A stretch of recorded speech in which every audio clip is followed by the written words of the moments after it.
The dirty laundry motivational story. A young couple moves into a new neighborhood. The next morning, while they are eating breakfast, the young woman sees her neighbor hanging the laundry outside. "That laundry is not very clean," she said. "She doesn't know how to wash correctly. Perhaps she needs better laundry soap." Her husband looked on, but remained silent. Every time her neighbor would hang her washing to dry, the young woman would make the same comments. About 1 month later, the woman was surprised to see a nice clean laundry on the line and said to her husband, "Look, she has learned how to wash correctly. I wonder who taught her this."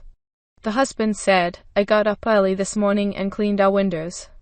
Lesson: if our windows are dirty, so will we see others as dirty too. What we see in others is indeed a reflection of our inner selves. So it is with life, that what we see when watching others depends on the purity of the window through which we look. It is easy for us to discuss other people, their lives, and things that really doesn't even concern us, and we tend to forget our windows may not be that clean after all. If we are good, we will see good.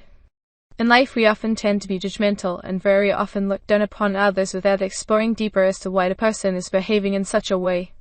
The beloved messenger of Allah, peace be upon him, was reported to have said, "A Muslim is a mirror to another Muslim." Abu Dawud.